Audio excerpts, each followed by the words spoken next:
Hello and welcome to the Good News Project. I'm Steph Saliva. On today's show, one university's bid to increase Indigenous enrolment, celebrities giving back in InStyle, and an actor slams her haters in one fabulous tweet. But first, abc.net.au reported as part of its 7:30 program that Indigenous students are underrepresented in higher education, but one university summer camp is hoping to help change that. Tracy Bowden reported on ABC 7:30 Thursday night that Indigenous students only make up 1% of higher education enrolments in Australia. Current federal government policies are hoping to increase that figure to 2.2%. A summer camp has been established at the University of Sydney for 250 Aboriginal students. Shane Houston, Deputy Vice-Chancellor for Indigenous Strategy and Services and the first Aboriginal person to be appointed to such a senior role in Australia, told Bowden, "The programs are about creating opportunities that both prepare kids to think about university. It's not something you do at the end of Year 12. You should start doing it at Year 9, and so it starts helping them to think about university." Bowden sat down with Brittany Campbell, a Darwin student partaking in the camp, who hopes to be a forensic scientist or midwife. "I was happy that we could do an experiment and not exactly write things down, but it was really fun. I've never done anything like that before." Brittany, like many Indigenous students, knows few people who have been to university. Her uncle and guardian, Desmond Campbell, who has a degree in social studies, is the exception. Role models in terms of university study for Brittany are very limited within our family. Unfortunately, we've not had a lot of other family members go to uni, let alone complete their high school studies. The program requires students to attend workshops and lectures in a range of subjects, from science to the creative arts. Hopefully, other universities decide to take a similar approach. Houston concludes, "We're going to have to put in place programs in schools like our outreach programs at the university that encourage kids to think about themselves as professionals, that they don't just think about themselves as someone who's going to get a job working in the local shop or in the local council, but someone who's going to be a neurosurgeon or a lawyer or an engineer." So on Thursday, I was just doing my usual thing, being a dork in the newsagent, buying every newspaper in sight, when something magical happened. This was like one of those love at first sight things you see in the movies. And I didn't even believe in that love at first sight nonsense until that moment. So as I was looking through computer and writing magazines, honestly, my inner nerd isn't fully realized until I'm in a newsagent and being forced to choose between PC Magazine and The Writer. So I was looking at them when something caught my eye from across the room. Now, something you should know about me is I'm not a huge fashion/celebrity tabloidy glossy magazine type. Like, my mum still has plenty of them around from like 1997, so I'm trying to catch up on those first. Like, okay, I'll buy it if I'm intrigued by the cover story, which is rather rare because celebrity gossip just really isn't my thing. Or I'll get it if one of my favorite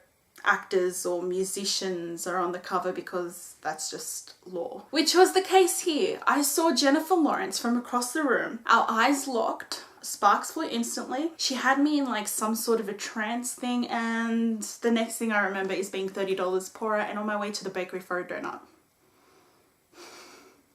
So yes, I bought this issue of InStyle magazine, and I didn't exactly realize it was December's issue, so this is a little late. But after jumping to J-Law's interview and reading it, I had nothing left to do but flick through the rest of the magazine. I came across a section that made me smile and will probably make you smile too. Shining stars. In this, the season of giving, we can all take a cue from these 7 inspiring celebrities who put their high profiles to higher purposes. One of my favourite things in the world is people in high positions of influence and wealth using that in a bid to give back and better society. I don't care if it's a publicity stunt or not, as people are being helped either way, and At the end of the day, that's what our communities need, a whole lot of help in. Celebrities featured in this article include Alicia Keys, Gerard Butler, Eva Mendes, Matthew McConaughey, and Seth Rogen. From Alicia Keys co-founding Keep a Child Alive to provide antiretroviral therapy to kids suffering from HIV and AIDS in Africa, to Eva Mendes lending her help to the Equal Justice Initiative, which advocates for fairness in the justice system regardless of race, gender, or income level, to Seth Rogen starting Hilarity for Charity to raise funds and awareness for Alzheimer's disease through comedy. The article showcases only a few celebrities contributing to issues that matter to them. Sure, these celebrities do have the influence and money to start these organizations and bring about change, but what's so important about their charity work is the platform they provide for the wider community to help out too. After all, we may not have the resources available to bring about big change, but through donations, volunteering, and community service, we together are the big change. Celebrities don't have to give back, but it sure is amazing when you see a person so motivated to help out, who is so sick of how things are and just wants to inspire action. And hopefully we see more of these familiar faces lending a hand to causes that need it, because the world sure could use a helping hand or few right now.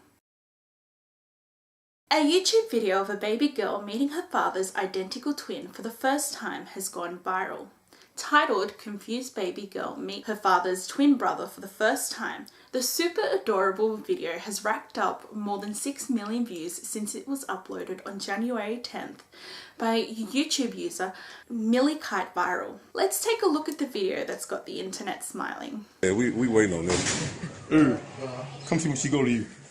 Uh-oh. Look how she looking. Uh-oh. Her ass. Who in the world?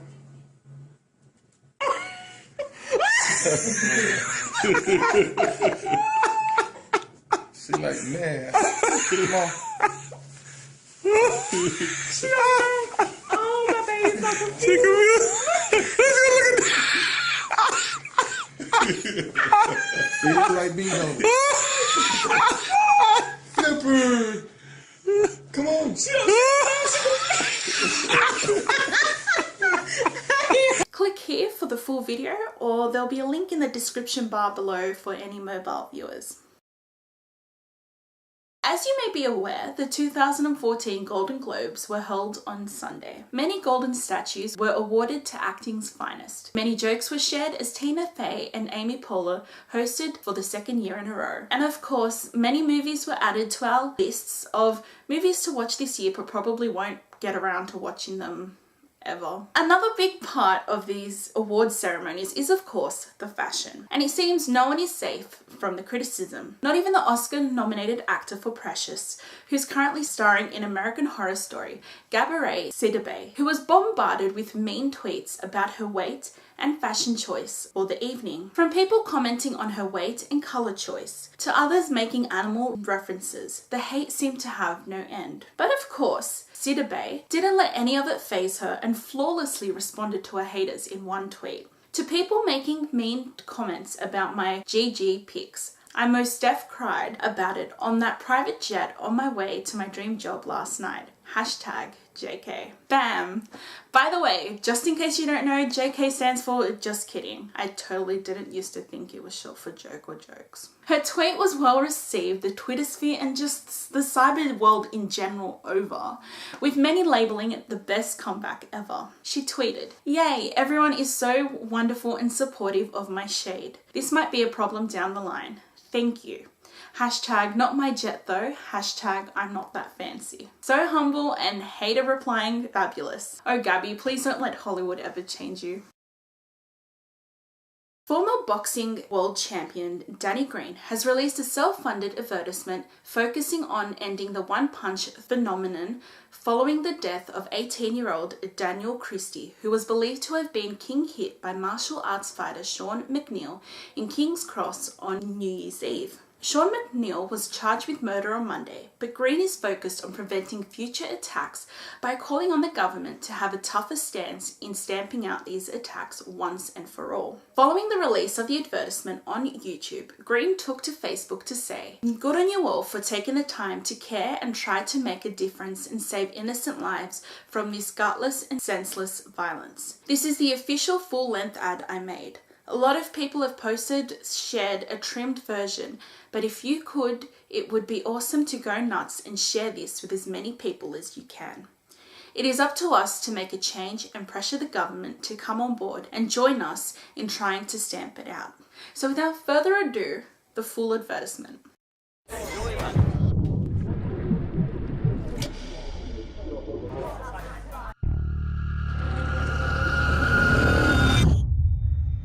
Take it from me, one punch can be lethal. Thrown in anger like this, without warning, without any gloves, it can be deadly. One punch can end his life and ruin yours. It takes grunt to throw it, it takes guts to walk away.